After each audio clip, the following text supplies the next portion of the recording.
Bonjour chers élèves, j'espère que vous allez bien. Alors, toujours dans le même chapitre, les étapes de formation de roches sédimentaires, nous allons, cette fois-ci, connaître la sédimentation dans différents milieux. Alors, commençons par définir la sédimentation.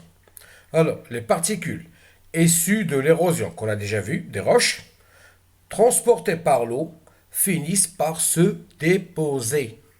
Ce phénomène s'appelle la sédimentation. Les particules déposées, encore appelées sédiments, peuvent s'observer au niveau des dunes sableuses, sur les rives d'une rivière, au fond d'un océan ou à l'embouchure d'un fleuve. L'embouchure, c'est-à-dire zone de contact entre un fleuve et une mer. Alors, la sédimentation des éléments détritiques, c'est-à-dire des éléments solides issus de l'érosion. Nous avons là, sur une rive d'une rivière, nous avons un dépôt fluviatile, c'est-à-dire que des particules qui étaient transportées par l'eau, ils se sont déposés sur la rive de cette rivière. Alors, il y a des galets et on peut trouver aussi quelques graviers. Alors, en été, la rivière est moins profonde et le courant est faible. De nombreux cailloux sont déposés sur la rive. Alors, pourquoi de nombreux cailloux se déposent sur la rive? Eh bien, tout simplement, la vitesse de l'eau diminue et le courant n'est plus capable d'emporter ou bien de transporter les éléments qui sont plus lourds et plus volumineux. Alors, nous avons là une embouchure, c'est-à-dire une auréole ou bien une zone de contact entre un oued et la mer. Donc, dans cette auréole de contact ou bien dans cette zone de contact, on voit très bien que les eaux sont troubles. Pourquoi? Parce que ils sont pleins de sédiments qui sont en suspension, surtout des sédiments fins. Donc, dépôt de sédiments à l'embouchure d'une rivière. Alors, comment se fait la sédimentation? Bien, la sédimentation des éléments issus de l'érosion se dépose comment? Alors, commençons par le schéma qui est à droite. Nous avons l'amont, c'est-à-dire le haut d'une montagne, et l'aval, c'est-à-dire un terrain plat, et on a ici une embouchure, c'est-à-dire une zone de contact entre un oued et la mer. Donc, vers l'amont, alors la pente est forte et par conséquent, la vitesse du courant est grande et le courant peut emporter des éléments qui sont lourds. Alors, mais au fur et à mesure de la descente de l'eau, la vitesse diminue. On peut trouver ici des éléments qui se sont déposés et qui sont de grande taille, à savoir les galets et les gros graviers.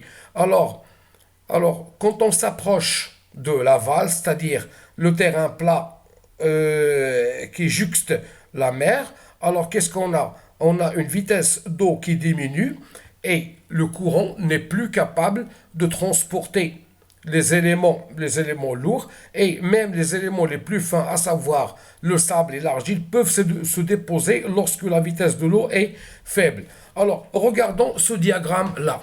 Alors, quand la vitesse avoisine les 1000 cm par seconde, alors ce qui se dépose en premier, ce sont les graviers et les galets, c'est-à-dire les éléments détritiques qui sont les plus volumineux et les plus lourds. Mais dans cette zone-là, ou bien dans cette tranche de vitesse, l'eau est capable de transporter encore du sable et des particules fins, à savoir les particules de l'argile.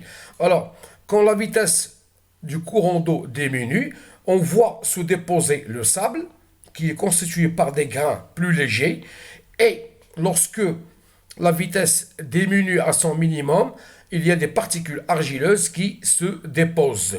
Donc, Ici, on a l'influence de la vitesse du courant d'eau sur le dépôt des particules sédimentaires transportées.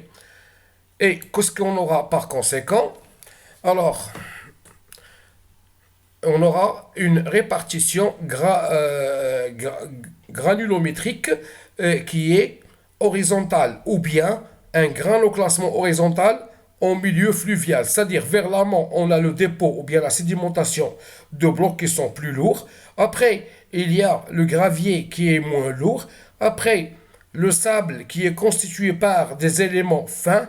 Et après, la boue et l'argile qui sont constitués par des éléments trop légers et trop fins. Donc, ce qu'il faut retenir, le long d'un oued, la vitesse du courant d'eau diminue de l'amont vers l'aval, c'est-à-dire du haut de la montagne vers les terrains plats, vers le bas. Les éléments détritiques se déposent selon un ordre bien précis. Suite à la diminution de la vitesse du courant, les éléments les plus gros se déposent vers l'amont. Et vers l'aval, on retrouve des éléments de plus en plus petits, ce qui aboutit à un granuloclassement horizontal. C'est-à-dire le granuloclassement qui est illustré par ce schéma-là. B. La sédimentation chimique et biochimique. Commençons d'abord par la sédimentation chimique. Alors, observons. L'image qui est à gauche, il montre la lagune de l'Oualidia. L'Oualidia, c'est une station balnéaire qui se trouve à 55 km exactement au sud d'El Jadida. Alors, la lagune est une surface d'eau stagnante, en contact non permanent avec les eaux de la mer. L'évaporation des eaux de la lagune favorise le dépôt carbonaté, calcaire et salin, c'est-à-dire les sels. Alors, apparition, ici, regardons cette image, apparition d'un dépôt de calcaire après évaporation de l'eau de la lagune. C'est vrai, lorsque l'eau de la lagune s'évapore, alors le calcaire devient de plus en plus concentré dans ce qui reste comme eau. Et de ce fait, l'eau arrive à saturation et on voit apparaître des cristaux de calcaire.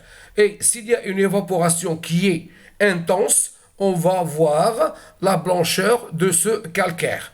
La même chose se passe pour le sel, lorsqu'il y a une forte évaporation des eaux stagnantes. Alors, retenons, l'eau de mer contient du calcium, du sodium, du potassium et du chlore.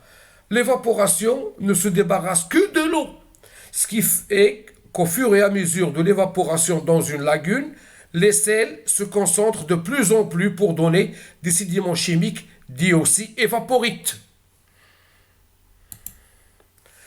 Et la sédimentation biochimique. Alors, dans les eaux de mer, il y a toujours des micro-organismes, des êtres vivants qui sont microscopiques.